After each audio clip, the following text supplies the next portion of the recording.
Hi, this is Universal Vibes with the 411 2020. Today is Sunday. This is right before Memorial Day, which is tomorrow, which is the 25th. So, I wrote down quite a bit of information. This is basic, downloads that I've had for a long time. For the past 3 to 2 months, it came in very heavy. When it came into me, the information download, it was kind of native to my mindset. And the reason why it was, hold on, Ziggy, what are you doing? Oh, he's playing with something. So, the reason why it was native was because ever since, I was really young, I would pay attention to astrology. I would pay attention to astrological events and this and that. Now, I'm not saying that they're flawed. I'm not saying that, it's not true. But what I am saying is there is this learning curve that we all go through, and it's just for your own ascension. Last week, I spoke a lot about this, and I spoke about the third chakra. So some people think the information comes through the crown, when in reality, it comes through your solar plexus, your third chakra, and the crown has to be open at the time for the download. Okay? And I spoke a little bit about this in a reading. I think I labeled it Summer Love, and I was outside. So there's a lot to that too that I don't have time to get into because I don't want to make this an hour-long video. This is the gist of it though. So when we are in a harmonic match to our path, right? What we chose to experience, right? What we chose to do, then the first thing that's going to open is the solar plexus. Of course, you have your root chakra and your sacral before that, but there's many chakras on your feet that people don't even understand.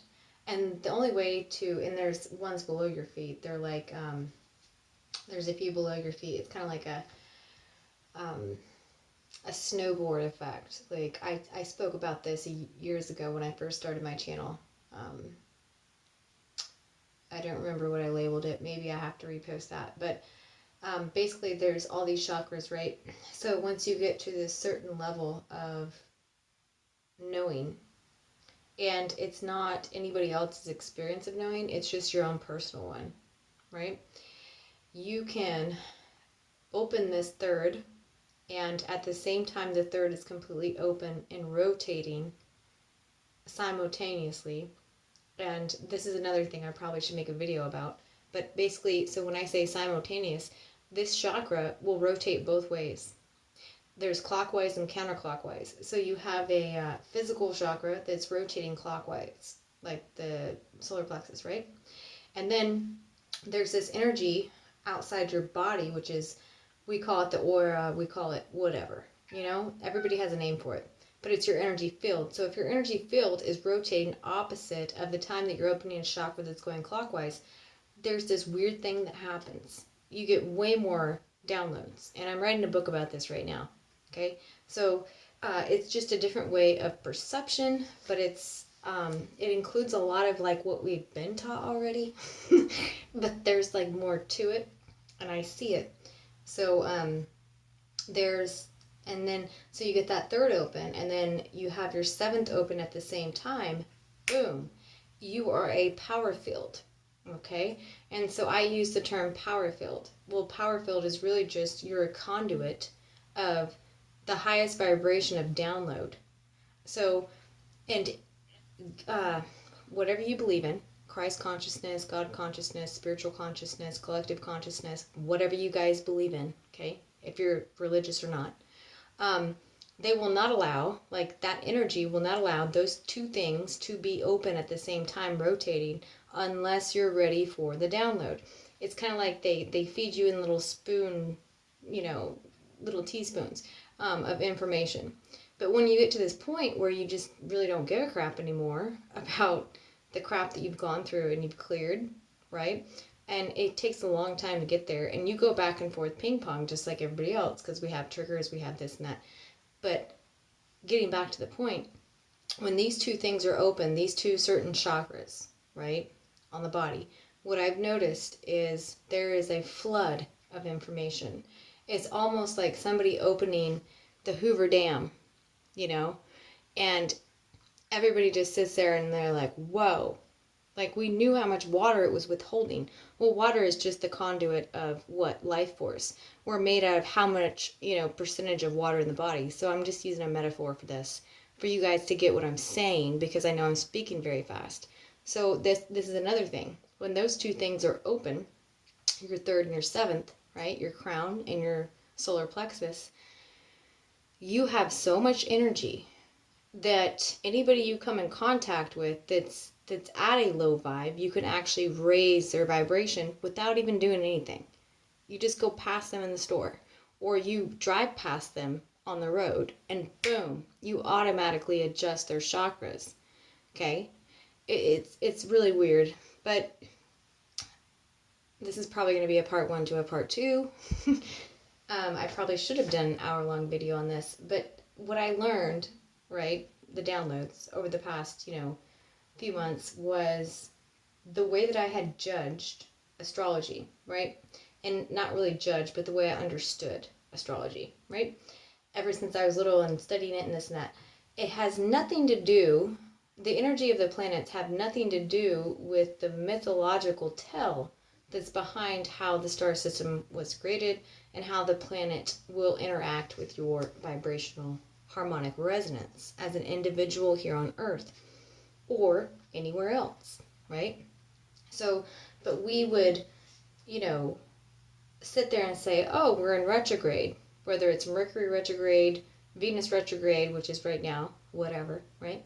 Oh, that's why this is happening. No, the planets do not control your actual physical reality, okay? The retrogrades don't control that. And retrograde, if you really look at the way that it's spelt and the number sequence within that, okay, the numerology, it is a time to go back and fix something that you are lacking in your physical now so that you can move forward. So those who believe that retrogrades are, oh my God, my ex is going to come back, get prepared, don't talk to him, that is complete bullcrap. You should talk to your ex if they come back in your life during a retrograde, whether it's Mercury, Venus, or any other planet retrograde. Because that's your chance to solve and heal the wounding. Get a higher view of understanding. Those who sit here and preach, and I don't care if they're astrologers that have an actual license certification, and they've been studying this stuff for 20 years, because that's pretty much how long it takes you to understand planet formations in a metaphoric sense, to sit there and bring a spirituality sense down to it to teach people, right? And to read a chart. So I don't care how long you've been doing it. Retrograde is the best time to cleanse and clear things. And if somebody is telling you that you should stay away from your ex during retrograde, you shouldn't talk to them, you should block them, and this and that, you're going to have unresolved issues throughout your whole entire life. Do you get what I'm saying? Because you never cleared it. You never got clarity. So if I had an ex from 10 years ago, that was me 10 years ago. Have I not evolved in 10 years? Yes, I have. And I'm sure they have too, no matter what they did to me, right? Or let's say a family member that you stopped talking to 10 years ago because, you went to a family reunion and you guys had a tiff in front of everybody and they insulted you and you felt like inadequate as a being. And they contact you 10 years later, right? And you just completely ignore them. Well, maybe they're contacting you 10 years later to fix it because they're about to die. They're going through the transition process of going back and they want to clear some stuff with you. Maybe they were an alcoholic, they're in AA, and they have to go back to you and tell you that I'm sorry. But if you sit there and you ignore the opportunity to fix negative, low vibrational circumstances that have been in the back of your mind that you really don't think about that much, and you do this because you were told by some astrologer or somebody who studies planets, oh, it's retrograde, don't talk to anybody from your past, you're a fool. You're a complete fool. You're stunting your own growth. This is part 1. I'll make a part 2.